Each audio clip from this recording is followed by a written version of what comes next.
बिस्मिल्लाहिर्रहमानिर्रहीम। अस्सलाम वालेकुम नाज़रीन, मैं हूँ साकिब बशीर। मेरे साथ मौजूद हैं एहतशाम कियानी साहब। हम बात करेंगे इस्लामाबाद हाई कोर्ट में एक बड़ी बैठक आज हुई है। फुल कोर्ट की मीटिंग बड़े तवील अरसे के बाद आज जो है वो बुलाई गई थी। फुल कोर्ट की मीटिंग जो है वो इससे कबल दो जजेस जस्टिस बाबर सत्तार और जस्टिस सरदार एजाज इसा खान ने ख़त भी लिखे थे, अपने खदशात का इजहार भी किया था और साथ ही कुछ तजावीज़ भी दी थी। और ख़ास तौर पर आज की जो फुल कोर्ट की मीटिंग है उसके एजेंडे में तरमीम करने का मुतालबा किया था इन दोनों खतूत में। और कदरे जो हमारी जुडिशरी है, हमारा जो जुडिशल सिस्टम है, इसको झंझोड़ने की भी कोशिश की गई थी, लेकिन वो उनकी कोशिश बिल्कुल नाकाम हुई। ये सिस्टम कहता है कि हमें बिल्कुल ना झंझोड़ें, हमें बिल्कुल आइन कानून कुछ ना बताएं। आगे चलकर आपको बताते हैं कि जो फुल कोर्ट की मीटिंग है उसकी अंदरूनी कहानी क्या है, आज जो मीटिंग थी उसके अंदर क्या हुआ, कितना टाइम मीटिंग चली। एक ये भी जो है वो आया, गिला सामने आया कि चाय भी नहीं पूछी गई आज की मीटिंग में। तो ये अजीब सी सूरत हाल बनी है। एहतशाम कियानी साहब हमारे साथ हैं। चार एजेंडा आइटम्स थे। नंबर 1 के जो एस्टेब्लिशमेंट सर्विस रूल्स जो इस्लामाबाद हाई कोर्ट के मुलाजमीन के हैं उनकी मंजूरी करवानी है। प्रैक्टिस एंड प्रोसीजर रूल्स उनकी मंजूरी करवानी है। इस्लामाबाद हाई कोर्ट की बिल्डिंग के मसाइल के हवाले से मामला था। और इसमें एक जो चीज़ और थी वो जो फैमिली जजेस हैं उनके इख्तियारात के हवाले से। तो जो फैमिली जजेस हैं उनके इख्तियारात का मामला भी एजेंडे में शामिल था, लेकिन जजेस ने मज़ीद एजेंडा जब वो उसमें शामिल करने की कोशिश की, कराने की कोशिश की, लेकिन वो कामयाब नहीं हुए। आज की जो ओवरऑल मीटिंग है इस पे बात करेंगे। 35 मिनट की मीटिंग थी कियानी साहब, महज 35 मिनट की। वैसे तो हमें लग रहा था 1 घंटा नहीं, 2 घंटा नहीं, 3 घंटा नहीं, 4 घंटे 35 मिनट की मीटिंग होनी चाहिए थी। इतने तवील अरसे के बाद ये जो मीटिंग हुई और इतने जो है वो प्रैक्टिस एंड प्रोसीजर रूल्स और इसके अलावा मतलब पूरा सिस्टम जो हाई कोर्ट का चलना है वो कैसे चलना है वो है, उस पर बहस होती, ओपिनियन राय ली जाती। इसी तरह जो एस्टेब्लिशमेंट सर्विस जो रूल्स हैं उनके हवाले से भी आज जो वो बहस होती, लेकिन कुछ भी नहीं हुआ। क्या हुआ कियानी साहब? जी बिल्कुल साकिब बशीर साहब, हम भी यही एक्सपेक्ट कर रहे थे कि ये बड़ी तवील मीटिंग होगी, क्योंकि बड़ा अहम तरीन ये नुक्ता था, इम्पॉर्टेंट रूल्स थे जिनके तहत ये हाई कोर्ट एडमिनिस्ट्रेटिव साइड पे चलेगी। प्रैक्टिस एंड प्रोसीजर, जिसमें क्या प्रैक्टिसेस होंगी, किन प्रोसीजर्स के तहत इस हाई कोर्ट को चलाया जाना है, बेंचेस कैसे बनेंगे, जजेस काम किस तरह से करेंगे, रोस्टर्स, उसमें जजेस के बेंचेस की कंपोजिशन, ये तमाम चीज़ें। और सबसे इम्पॉर्टेंट एडमिनिस्ट्रेशन कमेटी जिसको तब्दील कर दिया गया हुआ है, सीनियर प्यून जज को उस पर से निकाल दिया गया है और दोनों जजेस जो हैं वो चीफ जस्टिस साहब की सवाबदीद पे रख दिए गए हैं कि वो चाहे तो किसी सीनियर को शामिल कर लें, चाहे तो किसी एडिशनल जज को शामिल कर लें। और वो एडिशनल को या ट्रांसफर को ही चाह रहे हैं और कर भी चुके हैं, कर चुके हैं।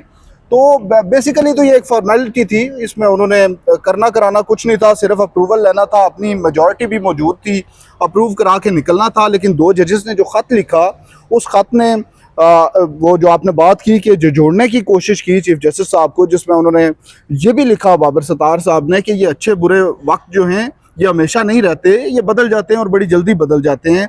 लेकिन इस बात ने कोई असर नहीं किया, बल्कि ये इंकिशाफ हुआ कि चीफ जस्टिस साहब ने वो ख़त पढ़ा ही नहीं, दोनों जजेस के खतूत नहीं पढ़े, बल्कि उन्होंने मीटिंग में जब ये बात हुई तो उन्होंने कहा दोनों मुतालबे जो हैं वो मुस्तरद किए जाते हैं, कोई एजेंडा एक्सपेंड नहीं होगा। जाता है कि मेजॉरिटी में हुआ ये भी फैसला शायद कि एजेंडे में कोई जी जी वो 6-5 और उसमें उन्होंने ये कहा कि मैं खत शत लिखना पसंद ही नहीं करता, ठीक है, तो इसलिए वो खत तो मैंने पढ़े ही नहीं। दीगर जजेस ने भी वो खत नहीं पढ़े, जो 6 हैं उन्होंने नहीं पढ़े होंगे, हो सकता है ना पढ़े हो, नहीं 1-2 का तो पता भी चला। अच्छा ठीक है। वो जस्टिस अरबाब साहब से भी पूछा जब बाबर सत्तार साहब ने कि आपने पहले तो ये रूल्स का पूछा, तो वो सरदार एजाज साहब ने पूछा, तो जैसे बाबर सत्तार ने कहा कि हमने कुछ चीज़ें हाईलाइट की हैं वो भी इसमें आनी चाहिए, वो आपने पढ़े हैं, तो उन्होंने खत नहीं पढ़े।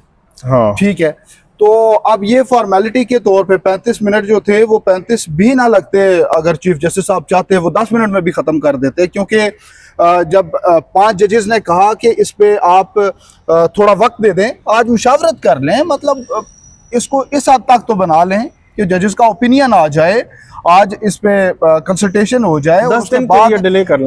कोई अगर सजेशन आती है, कोई अमेंडमेंट आती है, तो आप उसके साथ या उसके बगैर जैसे भी मंजूर करें, लेकिन 10 एक दिन का इसमें गैप दे दें। तो चीफ जस्टिस साहब ने कहा नो, अप्रूव्ड अप्रूव्ड अप्रूव्ड। वो सबसे पूछा तो 6 की अक्सरियत उनके पास आ गई और उससे अप्रूव्ड हो गए।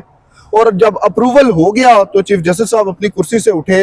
इससे पहले ये रवायत रहती थी कि मीटिंग होती थी कमेटी की, उसके बाद जब वो ऑफिशियल फॉर्मल जो ड्यूटीज थी या जो मीटिंग थी वो ख़त्म होने के बाद जजेस इकट्ठे बैठते थे, कोई चाय का कप पीते थे। तो चीफ जस्टिस साहब उठे और वो वहाँ से निकल लिए, वहाँ से चले गए। आज की जो मीटिंग थी, मीटिंग तो जो तलावत कलाम पाक से शुरू हुई। फिर जो रजिस्ट्रार थे उन्होंने एजेंडा आइटम पढ़े। पहले एजेंडा आइटम पे मेरा ख्याल है कि वो जो फैमिली जज हैं उनके इख्तियारात के हवाले से, कोई कानून साजी के हवाले से वो मामला था, तो उसमें तमाम जजेस ने कहा ये ठीक है जी, ये कर दें। दूसरा मामला आया कि इस्लामाबाद हाई कोर्ट की जो बिल्डिंग है इसके मसाइल, उन्होंने कहा ये मामला हुकूमत को रेफर कर दें, वो इंक्वायर करे इसको कि ये क्यों हुआ, कैसे हुआ, किसने किया, किस तरह किया। तो वो मामला भी मुतफिका तौर पर, मतलब सारे जज उसमें एग्री हो गए। बात जब आई सर्विस रूल्स पे और जो प्रैक्टिस एंड प्रोसीजर रूल, 2 अलग अलग रूल्स हैं, आपने भूलना नहीं है। 602 सफ़े का प्रैक्टिस एंड प्रोसीजर रूल्स हैं। 2 दिन कबल जजेस को भेजे गए थे कि ये रूल्स हैं, आप अपनी राय दें। अच्छा, आज की जो मीटिंग थी उसकी दिलचस्प पहलू ये भी है कि उसमें कोई बहस नहीं हुई, उसमें कोई डिस्कशन नहीं हुई, उसमें वोटिंग हुई है। अब ऐसे लगता है जुडिशल कमीशन ऑफ पाकिस्तान के बाद यहाँ पे भी हर मामले में वोटिंग करवा लें, कोई डिस्कशन, कोई मामला जो है वो नहीं है। तो इसमें कोई वोटिंग नहीं है। ये 602 सफ़े थे। इसी तरह एस्टेब्लिशमेंट जो सर्विस रूल्स हैं उनके हवाले से भी कोई डिस्कशन नहीं हुई, बल्कि जस्टिस मोहसिन अख्तर कियानी उन्होंने कुछ इंकशाफ मतलब उनकी तरफ से किया गया। उन्होंने, क्योंकि पहले जो इब्तदाई ड्राफ्ट था उसके हवाले से बताया जाता है कि वो भी शामिल थे और बाकी भी कुछ लोग शामिल थे। उस वक्त एडमिनिस्ट्रेशन कमेटी के मेंबर थे वो जस्टिस मोहसिन अख्तर कियानी, जस्टिस मियां गुल हसन औरंगजेब, और इन दोनों जजेस की जिम्मेदारी लगाई गई थी। चीफ जस्टिस उस वक्त आमिर फारूक साहब थे। इन्होंने बड़ा वर्कआउट किया, उस पर कई माह की मेहनत लगी, और जो भी वो डॉक्यूमेंटेशन होती थी, जो भी ड्राफ्ट तैयार किया जाता था, वो तो एडमिनिस्ट्रेटिव साइड पे जो रजिस्ट्रार ऑफिस के जो भी ऑफिसर्स थे उनके हैंड ओवर होता था, वो फाइल्स ले जाते थे। तो उस पर काम तो काफ़ी सारा हुआ था। लेकिन आज जब एडमिनिस्ट्रेशन कमेटी में, जब फुल कोर्ट मीटिंग में बात हुई, इससे पहले रजिस्ट्रार साहब से पूछा गया तो उन्होंने कहा जी वो कहाँ है, वो डॉक्यूमेंट कहाँ है, वो ड्राफ्ट पहले वाला ड्राफ्ट मालूम ही नहीं है, मुझे मिल ही नहीं सका।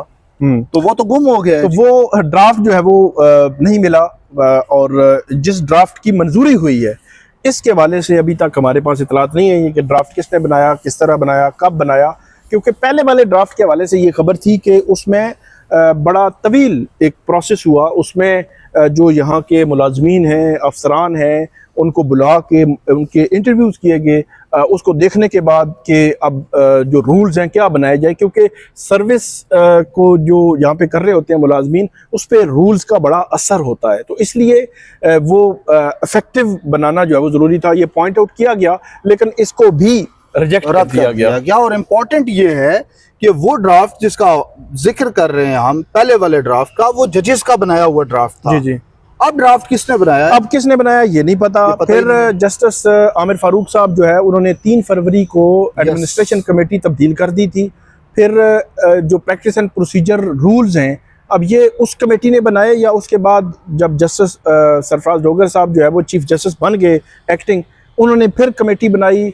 आमिर फारूक साहब सुप्रीम कोर्ट चले गए। अब ये देखना होगा कि ये प्रैक्टिस एंड प्रोसीजर रूल्स किस में बने। अच्छा, इसमें मंजूरी तो तभी हो गई थी साकिब साहब, और उन 7 दिनों में हो गई थी। उन 7 दिनों में हो गई। एडमिनिस्ट्रेशन कमेटी चेंज की गई थी और उसमें 7 दिनों में पूरे रूल्स तब्दील। इम्पोर्टेंट बात यह है कि ट्रांसफर जजेस उस कमेटी में थे, और इससे भी इम्पोर्टेंट बात जिनका ताल्लुक नहीं था तब तक इससे इम्पोर्टेंट बात यह है कि जो सीनियर 3 जजेस हैं उनकी इनपुट उस प्रैक्टिस एंड प्रोसीजर रूल्स में शामिल ही नहीं है। तो ये एक बड़ा एक अनफॉर्चुनेट है।